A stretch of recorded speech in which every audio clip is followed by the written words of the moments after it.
Okay, तो देखो जो सिलेबस है तुम लोग का, इसमें आज 12th क्लास का चैप्टर हेरिडिटी एंड इवोल्यूशन यानी कि आनुवांशिकता और जैव विकास के बारे में तुम लोग पढ़ोगे अभी।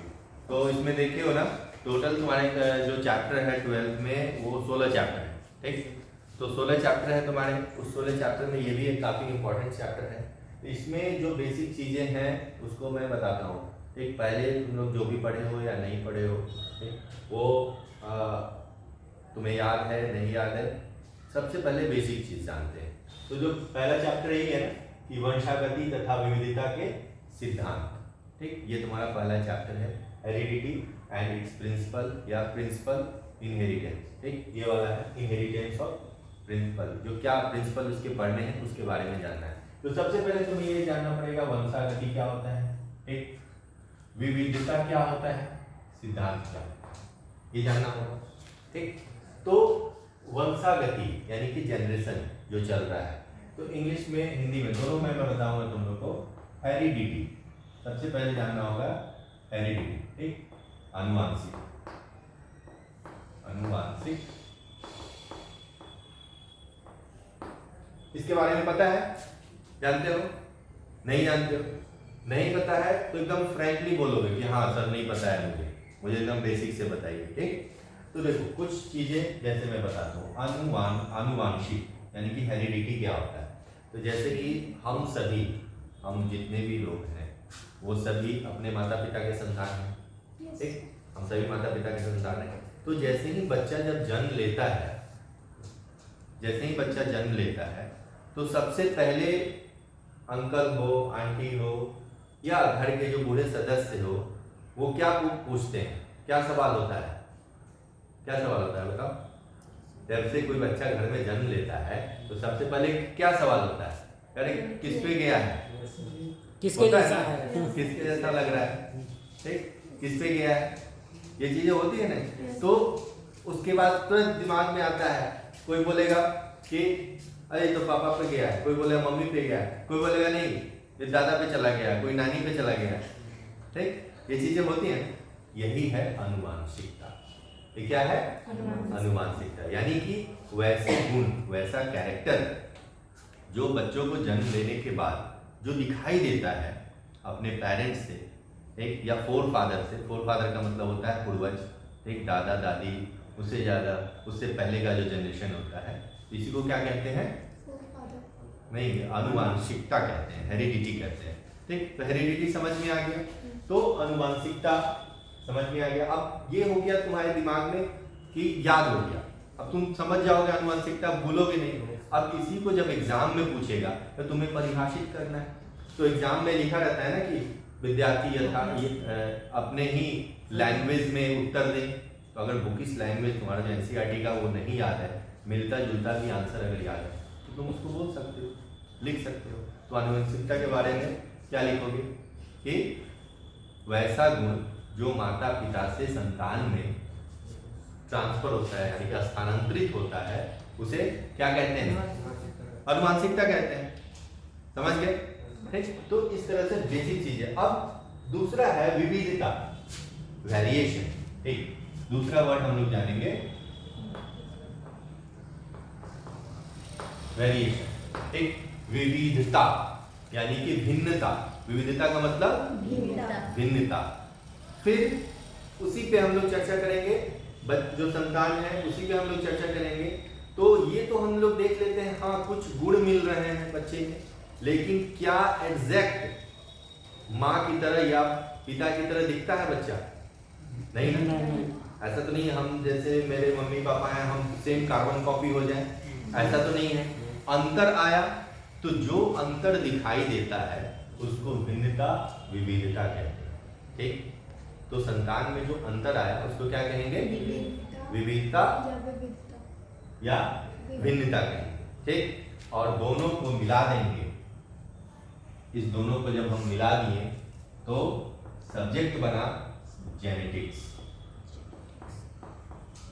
जेनेटिक्स आनुवांशिकी, ये वर्ड सुने हो, जेनेटिक्स सुने हो वर्ड, तो इसी को क्या कहेंगे, आनुवांशिकी और जेनेटिक्स। ठीक, तो अब जेनेटिक्स भी समझ में आ गया। तो जेनेटिक्स के बारे में जब कोई परिभाषा तुमसे पूछे तो तुम क्या बताओगे कि अनुवांशिकता, ठीक ना, हेरिडिटी, ठीक, और वेरिएशन, भिन्नता के अध्ययन को अनुवांशिकी जेनेटिक्स कहते हैं। क्लियर, समझ में आ गया? यानी कि दोनों को जोड़ दो तो जेनेटिक्स बन गया। That is the branch of biology that deals with the study of heredity and variation. एक इंग्लिश में से बोलोगे कि दोनों के अध्ययन को क्या कहेंगे? जेनेटिक्स कहेंगे। अब ये तो हो गया, स्टार्टिंग हो गया यहाँ से तुम्हारा, ठीक, बेसिक चीज तुम जान गए। ठीक, अब तो समझ गए कि इस चैप्टर में हमको यही सब चीजें पढ़ना है। तो इसके बारे में आखिर किसने बताया? सबसे पहले बताया किसने? तो सबसे पहले जो है एक साइंटिस्ट जिनका नाम तुम लोग जानते हो, Mendel, Gregor Mendel solution, Gregor John Mendel. ठीक, इन्होंने ही सबसे पहले जेनेटिक्स के बारे में बताया। सबसे पहले जेनेटिक्स के बारे में इन्होंने ही बताया। जेनेटिक्स का पिता यानी कहा जाता है। और इसलिए इनको क्या कहा जाता है? जनक। किस चीज का जनक? जेनेटिक्स, अनुवांशिकी का जनक, father of genetics, father of genetics कहते हैं। ठीक, ये जो साइंटिस्ट थे इनके बारे में तुम लोग बुक में डिटेल्स पढ़ लेना कि ये बहुत मतलब गरीबी में ये अपनी स्टडी किए थे और इनके पास मतलब नहीं था उस समय, संसाधन भी नहीं था जो पढ़ पाते। तो जैसे चर्च होता है, वहाँ का चर्च, उसमें जाके पढ़े, वहाँ मॉन्क का काम किए। मॉन्क मतलब जो चर्च में जो प्रार्थना वगैरह होती है वो करवाते थे। उस तरह से कैसे कैसे पढ़ के फिर अपने जो टीचर थे उनके यहाँ रह करके और इन्होंने अपना एक्सपेरिमेंट किया, एक अपना प्रयोग करते थे वहीं पे जहाँ खाना बनाते थे ये जिस किचन में, उसी में वो में लैब तो था नहीं, तो उसी में इन्होंने क्या करते थे, किचन में ही अपने सारे इक्विपमेंट यानी कि जो उपकरण वगैरह होता है, जैसे स्टोव हो गया, गर्म करना है कोई चीज़, पौधा लगाना है तो बगल में गार्डन था, एक उन सब का यूज करके मटर के पौधों को इन्होंने प्रयोग किया और तब अपना जो है 7 इयर्स टोटल इनको लगे। उसके बाद उतने साल में ये जो है अपना पूरा प्रयोग करके और फाइनली ये बताया कि अनुवांशिकी होता है, जो पेरेंट्स होते हैं उनसे बच्चों में यानी कि जो संतति जो होती है उसमें कैरेक्टर ट्रांसफर होता है। इसलिए क्वेश्चन पूछेगा तुम लोग का यहाँ पे, देखो एमसीक्यू में एक क्वेश्चन तो बता दिया मैंने यहाँ पे, ठीक, एक क्वेश्चन बन गया कि अगर क्वेश्चन आ जाए कि निम्नलिखित में से किसे अनुवांशिकी का जनक कहा जाता है, एमसीक्यू में आएगा तो ऑप्शन रहेगा मेंडल, याद हो गया तुम्हें। दूसरा क्वेश्चन, अब मैं किचन की बात कर रहा हूँ यहाँ पे, तो पूछा जाएगा कि जो मेंडल जहाँ पे प्रयोग करते थे उस प्रयोगशाला का क्या नाम था, तो किचन गार्डन। ठीक, ये भी याद रखना, उस प्रयोगशाला का क्या नाम था? Kitchen garden. ठीक, क्योंकि वो वहीं पे करते थे, किचन में ही अपने प्रयोग को करते थे, तो उसका नाम क्या पड़ा? किचन गार्डन नाम पड़ा। उसके बाद किस पौधों पे उन्होंने प्रयोग किया? तो मटर, 3 पौधों पे उन्होंने क्या किया? प्रयोग किया। तो 3 क्वेश्चन तुम्हारा बन गया इससे। ठीक, अनुवांशिकी किसे कहते हैं वो भी समझ में आ गया।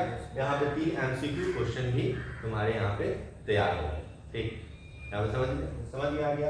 अब इसके आगे जब तुम पढ़ोगे तो अब तुम्हारा मटर के पौधों पे उन्होंने क्या क्या एक्सपेरिमेंट किया, एक क्या क्या चीजें उन्होंने बताई, तो 7 कैरेक्टर।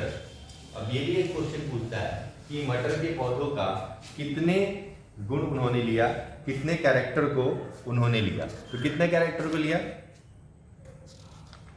बताओ? मटर के पौधों का कितना कैरेक्टर उन्होंने लिया था? 7 कैरेक्टर को उन्होंने लिया।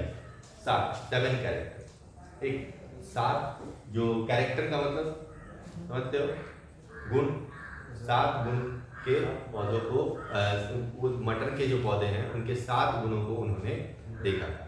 ठीक, अब उसमें 7 गुण में तो एक एक करके तुम्हें पढ़ना है। सभी का एक्सपेरिमेंट उन्होंने किया। ठीक, सभी का एक्सपेरिमेंट किया, किस तरह से क्रॉस कराया जाता है, संकरण, संकरण वर्ड जानते हो? क्रॉस का मतलब होता है संकरण, तो उसको उन्होंने संकरण कराया।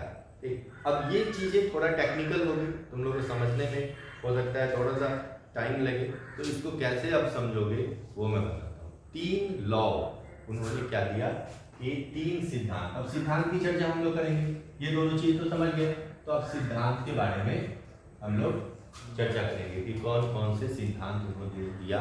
मेंडलिज्म, जिनको कहा गया मेंडलिज्म, मेंडल के सिद्धांत, मेंडलिज्म क्या पढ़ेंगे, मेंडलिज्म हम लोग इसको पढ़ेंगे। ओके, तो अब जो हम लोग चर्चा करेंगे वो किसके बारे में चर्चा करेंगे, सिद्धांत के बारे में करेंगे।